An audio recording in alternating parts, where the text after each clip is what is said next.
There is a grey-white powder spreading across my squash leaves right now. Not dirt, not frost, powdery mildew. And if you have watched it move from one leaf to the next, one plant to the next, one bed to the next, you already know what comes after. A lost harvest. I sprayed neem oil on it for 3 seasons straight. Baking soda twice a week. Copper fungicide at $18 a bottle. Every single time it came back within 10 days. Sometimes faster. Then last summer, I mixed 2 things from my kitchen shelf, sprayed them on the affected leaves on a Tuesday evening, and by Saturday the mildew was dead. Not slowed down, not suppressed. Dead. The leaves underneath it were still green and still growing. My name is Samuel Byler. I farm outside of Sugar Creek, Ohio, and what I'm about to show you has been sitting in your kitchen for years, while the garden industry charged you $18 a bottle for the same chemistry with a different label. Stay with me until the end, because the last thing I am going to show you is a paste application that works on established mildew that has already hardened on the leaf surface. Most sprays run right off it. This one does not. Before we start, tell me in the comments what plant mildew is hitting hardest in your garden this year and what state you are in. I read every one. Everything from here to the sign-off. Now let me tell you what powdery mildew actually is, because most gardeners are treating it wrong from the very first step, and it is costing them plants they should not be losing. Powdery mildew is not one fungus. It is a whole family of them. Hundreds of species, each one adapted to a specific host plant. The mildew on your squash is a completely different organism from the one on your roses, which is different again from the one on your cucumbers. They look identical. That chalky grey-white powder coating the upper surface of the leaf. But they share one thing in common. They all need the same narrow set of conditions to thrive. And here is the fact that trips most gardeners up completely. Powdery mildew does not need wet leaves to spread. It actually prefers dry leaf surfaces and humid air. So when you water the leaves trying to wash it off, you are making the surrounding air more humid, which is exactly what the fungus needs to release another wave of spores. Those spores land on a dry leaf surface, germinate within hours, and push their feeding structures directly through the leaf cells. Within 72 hours of the first spore landing on a clean leaf, you have a developing colony.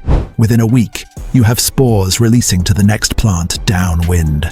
By the time you see the white powder, the infection has been running for days. Spores have already traveled further than you think, which is why removing affected leaves is never enough on its own. The question is not how to remove what you can see.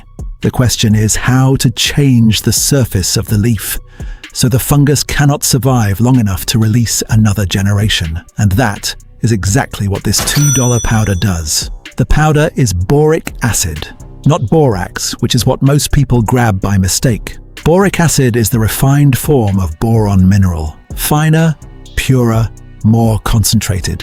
Sold in hardware stores and online for about $2 for a container that will last you 3 full growing seasons. Look for the label that reads 99% boric acid. Technical grade. Plain white powder. Nothing added. No fragrance, no carrier chemicals, nothing else. Here is why it works when everything else you have tried has not. Boric acid disrupts the cell wall synthesis of fungal organisms. Boron is an essential micronutrient for your plant cells, but the concentration that kills fungal hyphae, the tiny thread-like structures the mildew uses to feed on your leaf, is well below the concentration that harms the plant itself. When you apply a dilute boric acid solution to a leaf surface, it creates a chemical environment the fungal threads cannot maintain their structure in. The hyphae collapse. The white colony dries up and dies from the outside in. The plant underneath is untouched. That gap between what kills the fungus and what harms the plant is your weapon, and it stays active on the leaf surface for 5 to 7 days in normal summer conditions because unlike organic sprays, it does not degrade in sunlight or wash off with morning dew. One application holds the surface, 2 applications a week apart breaks the reproductive cycle completely. Here is exactly how to mix it. 1 gallon of room temperature water. 1 teaspoon of boric acid powder, stirred until it fully dissolves. 1 tablespoon of plain dish soap, not antibacterial, not scented. Just plain liquid soap. Stir it gently. The soap is a surfactant. It breaks the surface tension of the water so the solution spreads in a thin, even film across the entire leaf instead of beading up and running off. Without the soap, your boric acid solution covers maybe 30% of the surface. With it, the same amount of liquid covers the whole leaf. Pour the mixture into a clean pump sprayer and apply in the early evening, not midday. Direct summer sun on a wet leaf concentrates the solution, as the water evaporates faster than the dissolved minerals, and at higher concentration, boric acid will leave burn marks along the leaf margins. Evening application lets it dry slowly and evenly through the night exactly the way it needs to. Spray the upper surface of every affected leaf first, then angle the nozzle and hit the undersides. Powdery mildew on the upper surface releases spores that can land and germinate on the underside of lower leaves. Treating both surfaces closes that pathway. Apply once and return in 5 to 7 days for the second application. That is the standard course for early to mid-stage mildew. Any white powder that has been on the leaf for less than 2 weeks and covers less than a third of the surface. Now, I need to give you a warning clearly before we go any further. Do not increase the concentration thinking more will work faster.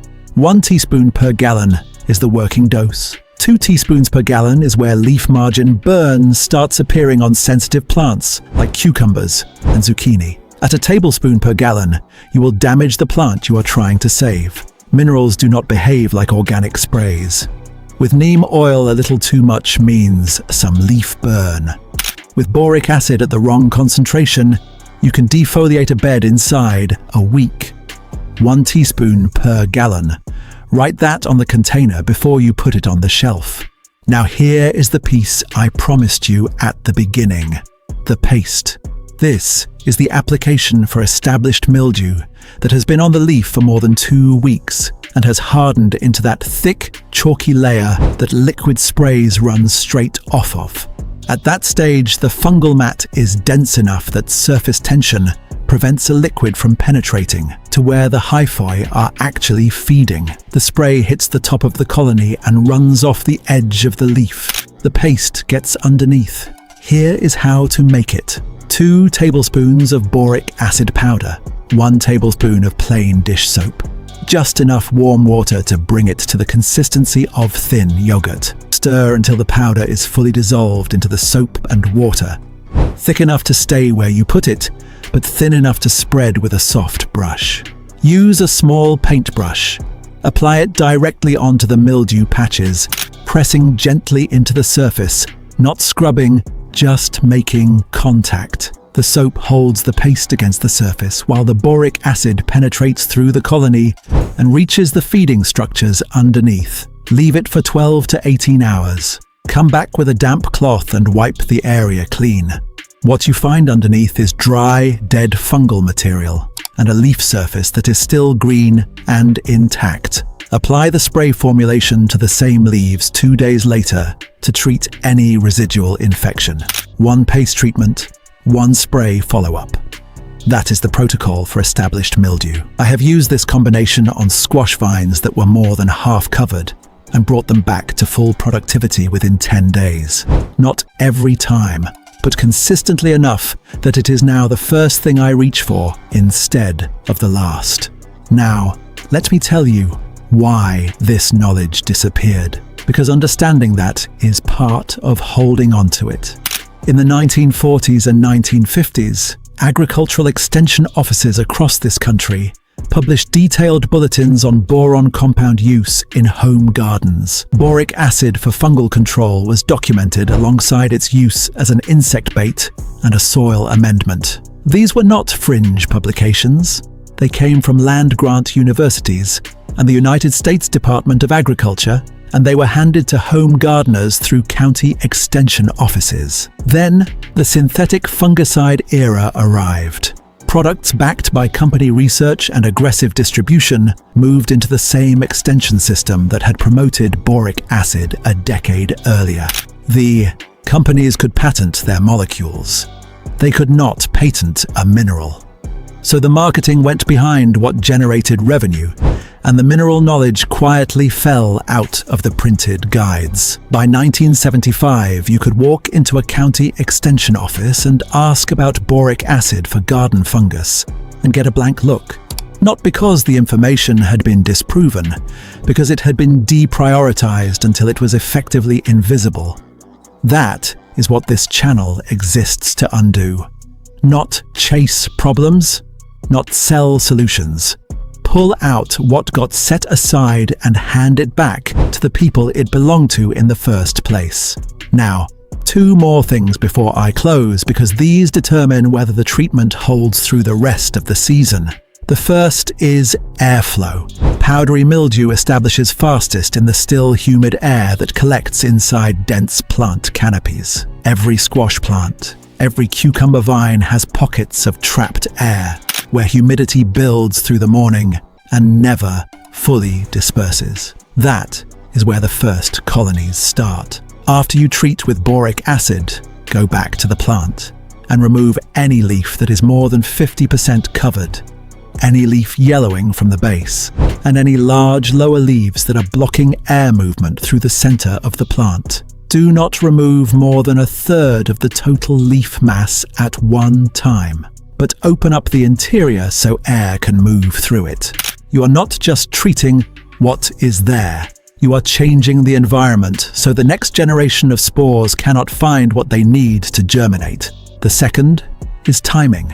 Powdery mildew pressure peaks in late summer in most American growing zones. Warm days, cool nights, humidity sitting in that middle range the fungus thrives in. Zones 5 through 7. That window runs roughly mid-July through September.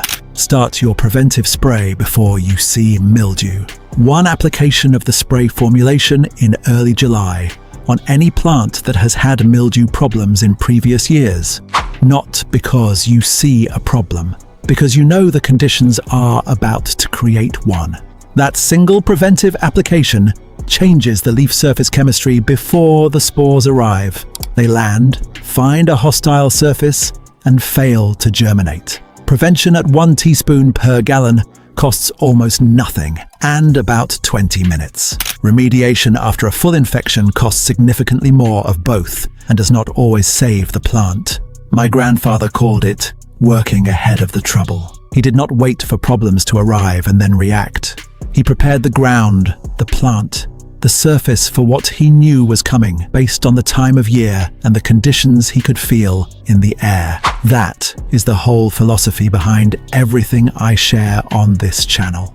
Not chasing what went wrong, building conditions where things cannot go wrong in the first place. Here is what I want you to do this week. Pick up a container of 99% boric acid from the hardware store or order it online.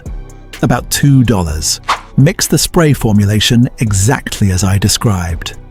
1 teaspoon per gallon, 1 tablespoon of plain dish soap.